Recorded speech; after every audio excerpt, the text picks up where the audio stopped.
చైతన్య రథం వీక్షకులకు స్వాగతం, శుభోదయం. గత ఎన్నికల ముందు నారా లోకేష్ గారు యువతకు 20 లక్షల ఉద్యోగాల కల్పనే ధ్యేయంగా పనిచేస్తామని హామీ ఇచ్చారు. అదే హామీని, అదే వరవడిని కంటిన్యూ చేస్తూ నేటికి ప్రభుత్వం వచ్చి 7 నెలలైన 20 లక్షల ఉద్యోగాల కల్పనే నా ధ్యేయం అంటూ ప్రతిరోజు తను గుర్తు చేసుకుంటూ రాష్ట్రానికి గుర్తు చేస్తూనే మొన్న చూసాం విశాఖపట్నం సాక్షిగా ప్రధాని మోడీ గారు 2,10,000 కోట్ల రూపాయల అభివృద్ధి కార్యక్రమాలకు శంకుస్థాపన చేస్తూ లక్షలాది ఉద్యోగాలు వస్తాయని చెప్పి హామీ ఇవ్వడం జరిగింది. అదేవిధంగా నారా లోకేష్ గారు 5 ఏళ్లలో 20 లక్షల ఉద్యోగాల కల్పనే నా ధ్యేయం, లక్ష్య సాధనకు అందరి సహకారం కావాలి. అధికారులకు మంత్రుల ఉపసంఘం చైర్మన్ నారా లోకేష్ దిశానిర్దేశం. మంత్రుల ఉపసంఘం తొలి సమావేశం, పాల్గొన్న వివిధ శాఖల ఉన్నతాధికారులు. కూటమి ప్రభుత్వం హామీ ఇచ్చిన విధంగా ప్రభుత్వ రంగాల్లో రాష్ట్రంలో వచ్చే 5 ఏళ్లలో 20 లక్షల ఉద్యోగాల కల్పనే ధ్యేయమని, సమన్వయ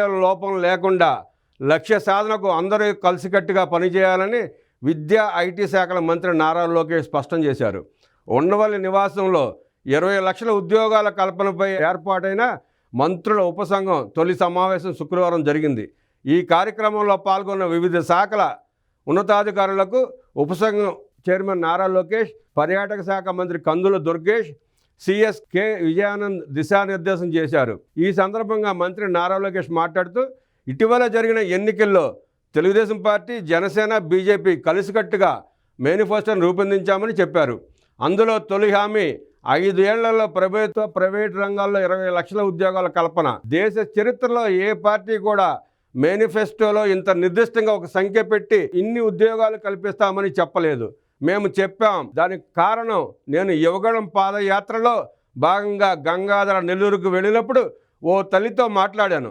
ప్రభుత్వం నుంచి ఏం ఆశిస్తున్నారని ఆ మహిళను అడిగినప్పుడు ఆమె ఒక్కటే చెప్పింది, తాగుబోతు భర్త చనిపోయాడు, కష్టపడి తన 2 బిడ్డలను చదివించారని, వారిద్దరికి ఉద్యోగాలు కల్పించాలని ఆ తల్లి కోరింది. కూటమి మేనిఫెస్టో ఒక గదిలో కూర్చుని రూపొందించింది కాదు, క్షేత్రస్థాయి అనుభవాలతో రూపొందించింది. అందులో భాగంగానే 20 లక్షల ఉద్యోగాల కల్పన కోసం కేబినెట్ సబ్ కమిటీని ఏర్పాటు చేశాం. ప్రభుత్వ శాఖల మధ్య సమన్వయ లోపం లేకుండా చూడాలి. ప్రతి 15 రోజులకు ఒకసారి కేబినెట్ కమిటీకి భేటీ జరుగుతుంది. నెలలో ఒకసారి ముఖ్యమంత్రితో సమావేశం జరుగుతుంది. పెట్టుబడులు, ఉద్యోగాల కల్పన ఎప్పటికప్పుడు ట్రాక్ చేయాల్సిన అవసరం ఉందని మంత్రి లోకేష్ అన్నారు. గడిచిన 5 ఏళ్లలో ఏం జరిగిందో అందరం చూసాం. చెప్పుకున్న స్థాయిలో పెట్టుబడులు రాలేదు. తెలంగాణ, తమిళనాడు, కర్ణాటక మనకంటే ముందు వరుసలో ఉన్నాయి. పెట్టుబడులు తీసుకురావడం అంత సులభం కాదు, చాలా సమయం పడుతుంది. మళ్ళీ జగన్ రెడ్డి రాడనే గ్యారంటీని పారిశ్రామికవేత్తలు అడుగుతున్నారు. గత ప్రభుత్వ హయాంలో పీపీఏలు రద్దు చేశారు. పలు పరిశ్రమలను పొరుగు రాష్ట్రాలకు తరిమివేశారు. వారిని బతిమిలాడి రాష్ట్రానికి తీసుకొచ్చే పరిస్థితి ఉంది. 1995, 2004తో పోల్చుకుంటే రాష్ట్రాల మధ్య పోటీ పెరిగింది. పెట్టుబడులు, ఉద్యోగాల కల్పనపై వివిధ ప్రభుత్వ శాఖలు ప్రత్యేక దృష్టి సారించాలి. పెట్టుబడులకు అవసరమైన అనుమతులు, భూ కేటాయింపులు మంజూరయ్యేలా చూడాలి. కేంద్రం ప్రధాని నరేంద్ర మోడీ కూడా ఏపీ అభివృద్ధికి సహకరిస్తున్నారు. అందరం కలిసికట్టుగా పనిచేసి రాష్ట్రాన్ని అభివృద్ధి పదంలో నిలుపుదాం. సంక్షేమం, అభివృద్ధి సమపాళల్లో జరగాలి. భారీగా పెట్టుబడులు వచ్చి ఉద్యోగాలు కల్పిస్తేనే జీతాలు ఇచ్చే పరిస్థితి ఉంది.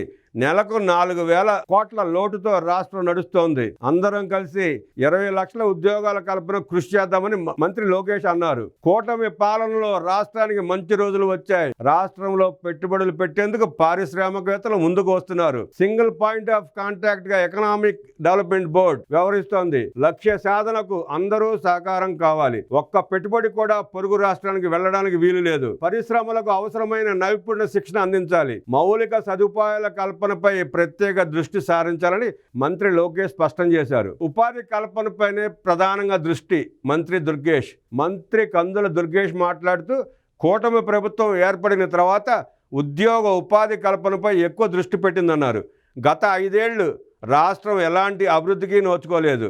రాష్ట్రాన్ని గాడిలో పెట్టేందుకు ముఖ్యమంత్రి చంద్రబాబు నాయుడు అహర్నిశలు కృషి చేస్తున్నారు. అభివృద్ధి, సంక్షేమానికి సమ ప్రాధాన్యత ఇస్తున్నారు. పర్యాటక రంగంలో విస్తృత అవకాశాలు ఉన్నాయి. లక్ష్య సాధనకు తమ వంతు బాధ్యత వహించాలి. శాఖల మధ్య సమన్వయం లోపం లేకుండా చూడాలని మంత్రి దుర్గేష్ సూచించారు. ఈ సందర్భంగా వివిధ ప్రభుత్వ శాఖల ప్రణాళికలు, భవిష్యత్ లక్ష్యాలను అధికారులు పవర్ పాయింట్ ప్రెజెంటేషన్ ద్వారా మంత్రులకు వివరించారు. స్కిల్ సెన్సస్ కు ఇన్ఫోసిస్ సహకారం అన్నారు మంత్రి లోకేష్. నైపుణ్యాలపై ఫ్రీ వాలిడేషన్ కోసం ఇన్ఫోసిస్ తో ఒప్పందం. మంత్రి నారా లోకేష్ సమక్షంలో MOU. ఇన్ఫోసిస్ చొరవ అభినందనీయమన్న మంత్రి లోకేష్. రాష్ట్రంలో యువతకు ఉపాధి అవకాశాలను మెరుగుపరిచేందుకు దేశంలోనే ప్రతిష్టాత్మకంగా చేపడుతున్న స్కిల్ సెన్సస్ కార్యక్రమాన్ని ప్రయోజనకరంగా నిర్వహించేందుకు అవసరమైన సాంకేతిక సహకారం అందించడానికి ప్రముఖ సాఫ్ట్వేర్ సంస్థ ఇన్ఫోసిస్ ముందుకు వచ్చింది. ఎటువంటి ఆర్థిక వనరులతో సంబంధం లేకుండానే స్కిల్ సెన్సస్ లో భాగంగా జనరేటివ్ AI ను ఉపయోగించి అభ్యర్థుల నైపుణ్యాల ముందస్తు ధృవీకరణ కోసం డిజిటల్ ప్లాట్ఫామ్ ను అందించేందుకు ఇన్ఫోసిస్, ఆంధ్రప్రదేశ్ నైపుణ్యాభివృద్ధి సంస్థ మధ్య రాష్ట్ర విద్య, IT శాఖల మంత్రి నారా లోకేష్ సమక్షంలో అవగాహన ఒప్పందం కుదిరింది. ఈ సందర్భంగా మంత్రి లోకేష్ మాట్లాడుతూ కార్పొరేట్ సోషల్ రెస్పాన్సిబిలిటీ కింద skill census data free validation కు ఇన్ఫోసిస్ ముందుకు రావడం అభినందనీయం అన్నారు. దీని ద్వారా రాష్ట్రంలో యువత ప్రస్తుత నైపుణ్యాలను అంచనా వేసి మార్కెట్ డిమాండ్ కు తగ్గట్టుగా వారి స్కిల్ డెవలప్మెంట్ శిక్షణ ఇవ్వడానికి మార్గం సులభతరం అవుతుందని చెప్పారు. రాష్ట్రంలో రాబోయే 5 ఏళ్లలో యువతకు 20 లక్షల ఉద్యోగాల లక్ష్య సాధనలో భాగస్వామ్యం కావడానికి ఇన్ఫోసిస్ ముందుకు రావడం అభినందనీయమని పేర్కొన్నారు. ఈ కార్యక్రమంలో ఇన్ఫోసిస్ ప్రతినిధులు సంతోష్ తిరుమల్, స్కిల్ డెవలప్మెంట్ కార్యదర్శి కోన శశిధర్ తదితరులు పాల్గొన్నారు. యూజర్ ఫ్రెండ్లీ ఇంటర్ఫేస్ లో డిజిటల్ లెర్నింగ్ లో భాగంగా ఇన్ఫోసిస్ సంస్థ లెర్నింగ్ పాత్వేస్ కు విద్యార్థులను కనెక్ట్ చేసి యూజర్ ఫ్రెండ్లీ ఇంటర్ఫేస్ లను సృష్టించి నిరంతర అభ్యాసాన్ని సులభతరం చేస్తుంది. పరిశ్రమల అవసరాలు తీర్చడానికి APSSDCకి సహకరిస్తుంది. ఔత్సాహికులకు ఉచితంగా నేర్చుకునే అవకాశాలు కల్పించడం, సాంకేతిక అభివృద్ధి, డిజిటల్ ప్లాట్ఫామ్ నిర్వహణ ఇన్ఫోసిస్ చేపడుతుంది. అభ్యర్థుల నైపుణ్యాలను సమర్థవంతంగా అంచనా వేయడానికి జనరేటివ్ ఇన్ఫోసిస్ డిజిటల్ ప్లాట్ఫామ్ ను అభివృద్ధి చేసి అందిస్తుంది. ఈ ప్లాట్ఫామ్ వివిధ పరిశ్రమల్లో అవసరమైన నైపుణ్య సమగ్ర మూల్యాంకనం చేస్తుంది. ఇందులో భాగంగా అభ్యర్థుల ప్రస్తుత నైపుణ్య స్థాయిలను అంచనా వేసి ముందస్తు ధృవీకరణకు చర్యలు చేపడతారు. ప్రాథమిక అంచనా బట్టి అభ్యర్థుల ప్రస్తుత నైపుణ్యాలు తదుపరి అభివృద్ధి కోసం సిఫార్సులు చేస్తారు. ఇందులో భాగంగా ఇన్ఫోసిస్ స్ప్రింగ్ బోర్డ్ ప్లాట్ఫామ్ లో క్యూరేటెడ్ లెర్నింగ్ పాత్వేస్ తో ఔత్సాహికులను కనెక్ట్ చేస్తుంది. ఉచిత ఆన్లైన్ కోర్సులు, వర్క్ షాపులు నిర్వహించి అంచనా వేసిన నైపుణ్యాలు, కెరీర్ ఆకాంక్షలకు అనుగుణంగా నిరంతర నైపుణ్యాభివృద్ధి కోసం సాంకేతిక సహకారాన్ని ఇన్ఫోసిస్ అందిస్తుంది. ఇన్ఫోసిస్ పారదర్శక డేటా ఆధారిత ఫలితాలను నిర్ధారిస్తూ నైపుణ్య అంచనా పురోగతి ఫలితాలను ట్రాక్ చేయడానికి ఈ ఒప్పందం దోహదపడుతుంది. రాష్ట్రంలో 15-59 సంవత్సరాల నడుమ వయసు కలిగిన 3.59 కోట్ల మందికి సంబంధించి నైపుణ్యాలను ఇన్ఫోసిస్ ఫ్రీ వాలిడేషన్ చేసి